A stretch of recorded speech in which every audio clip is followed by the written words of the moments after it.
राजनीतिक हिंसा ने ली एक और युवक की बलि। टीएमसी और भाजपा दोनों बता रहे हैं अपने कार्यकर्ता।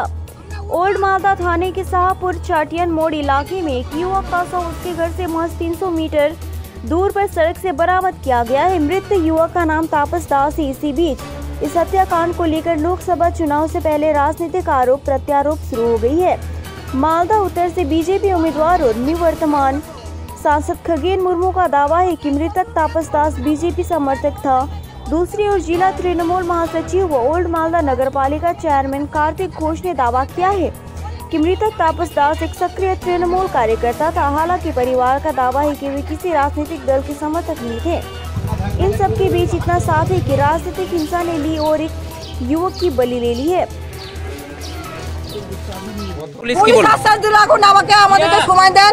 সন্ধ্যা পর্যন্ত 5টা পর্যন্ত সময় দেন।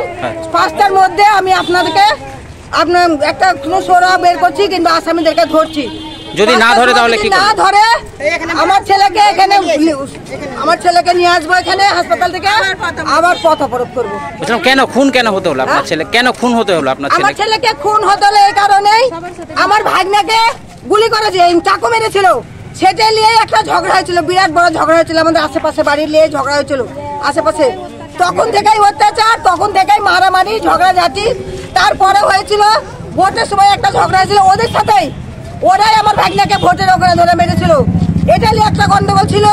তারপরে ভোট হোলির কদিন আগে আমার মানে যে মারা গেছে আমার ছেলের শ্বশুরকে ফোন করে ধমকি দিচ্ছে যে তোর জামাইকে বারণ করিস আমাদের পিছনে লাগতে, তাহলে তোর জামাইকে মেরে দুয়ারে ফেলে রেখে যাবো। কদিন আগে সেটা বলেছে, আমার ছেলেকে আজকে তাই করেছে। কোনো দল করতো আপনার ছেলে? না না, আমার ছেলে আমার চুলুক ছেলে কোনো পার্টি টাটি করতো না। আমার ছেলেকে যে মেরেছে সে আমার পাড়াতেই আছে, তার আমি ফাঁসি চাই। যারা মেরেছে তারা কোনো দল করতো? যারা মেরেছে তারা কোনো দল করতো? তারা কি দল করতে না করতে? আর আমার ছেলে এটা সব থেকে বড় শত্রু। আমার ছেলে থানাতে স্যারদের সঙ্গে দিলীপ বাবুদের সঙ্গে মানে স্যারদের সাথে সবাই ভালোবাসতো। আমার ছেলে যেত থানাতে, যেত ডাকতো, যখন আমার ছেলেকে যেত ওরা অন্যায় করতো, কাকে চাকু মারবে, কার বউ বেটির হাত ধরে টানবে, কার ঘরে চুরি করবে, কার ঘরে ছিনতাই করবে, কাকে থাপ্পড় মারে, কার বাড়িতে কাকে ধরো যে ইয়ে করে মার্ডার করবে। করার পরে পুলিশে ধরবে, তখন পুলিশে ধরলেই বলবে তাপস তুই পুলিশকে জানিয়েছিস, পুলিশ কি তোর বাপ হয়? তুই পুলিশ কি তোকে বাঁচাবে? তোকে মারবো তারপরে ছাড়বো, এটা বলে ধমকি দিয়েছে। তারপরে আমার ছেলে কাজকে আপনার নাম? আমার নাম সুধা দাস, আমার ছেলের নাম তাপস দাস। যুবক মারা গেছে, বিজেপিরা দাবি করছে সেই খুন হওয়া যুবক নাকি বিজেপি করতো, এ বিষয়ে কি বলবেন? দেখুন, আমরা যে কোনো খুন দুঃখজনক ঘটনা, আমরা মৃত্যু নিয়ে কখনো রাজনীতি করে না তৃণমূল কংগ্রেস।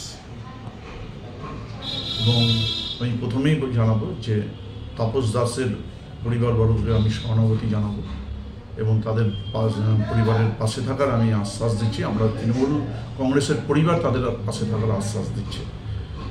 আর তাপস দাস আমাদের তৃণমূল কংগ্রেসের সক্রিয় কর্মী। বিজেপি এটা মিথ্যে কথা বলছে, তাদের কর্মী। এটা পুরোপুরি যেহেতু নির্বাচন সামনে, এই নির্বাচনে একটা হাওয়া তোলার জন্য এটা মৃত্যুকে নিয়ে রাজনীতি করছে। এবং তাপস দাস তৃণমূলের যে সক্রিয় কর্মী, সে সেই পঞ্চায়েত নির্বাচনে তৃণমূলের সক্রিয় হয়ে কাজ করেছিল, তৃণমূলের প্রার্থীর হয়ে ছাতিয়ানগাছিতে। এবং সেই জায়গাটায় দাঁড়িয়ে দেখেছি যে বিজেপি থেকে তারা আক্রান্ত হয়েছিল। সেই আক্রান্ত আপনারা জানেন যে দেখুন, এখনও থানাতে রেজিস্টার খাতা খুলুন, পঞ্চায়েত নির্বাচনে বিজেপির দ্বারা আক্রান্ত হয়েছিল যেহেতু তৃণমূল করার জন্য, এবং সেখানটায় কেসও করা হয়েছিল বিজেপির। এবং আমি মনে করি যে বিজেপির যে সাংসদ বলছিল তিনি মিথ্যে কথা বলছেন। এটা তৃণমূল কংগ্রেসের তিনি সক্রিয় কর্মী তাপস দাস, এবং এটা তদন্ত করছে, প্রশাসন তদন্ত করছে এবং সঠিক তথ্য বেরিয়ে আসবে আগামী দিনে, এটা মনে রাখবেন।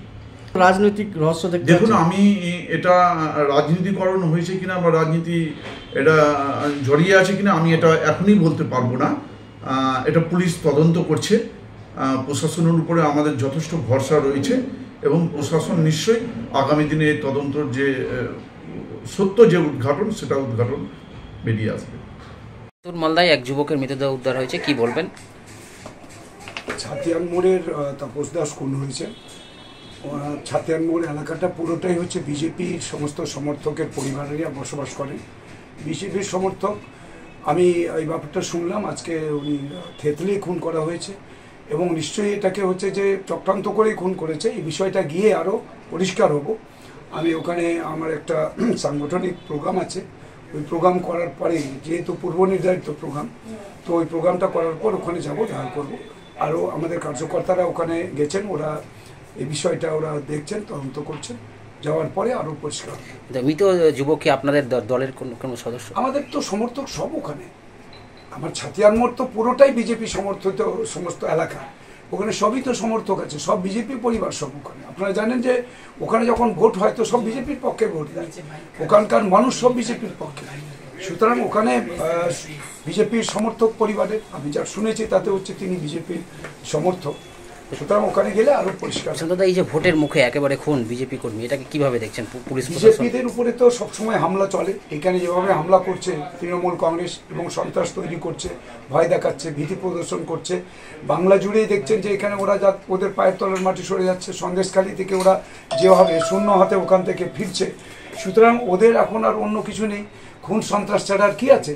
ওরা মানুষকে এখন খুন সন্ত্রাস তৈরি করে ভয় ভীতি দেখিয়ে যাতে মানুষ ভোট দিতে না যায়, মানুষ যাতে ভারতীয় জনতা পার্টির মিছিল মিটিংয়ে না যায়, এটাই তৃণমূল কংগ্রেসের সংস্কৃতি, সেটাই ওরা করবার চেষ্টা করছে। আমরা রাস্তায় আছি, আমরা নামবো, আমরা রাস্তায় রেখে থেকে ওদের প্রতিরোধ করব। যত রকমের হুমকি করুক, যতই হচ্ছে খুন করুক, আমরা এখানে সেই মোকাবেলা করবার জন্য ভারতীয় জনতা পার্টি প্রস্তুত আছে।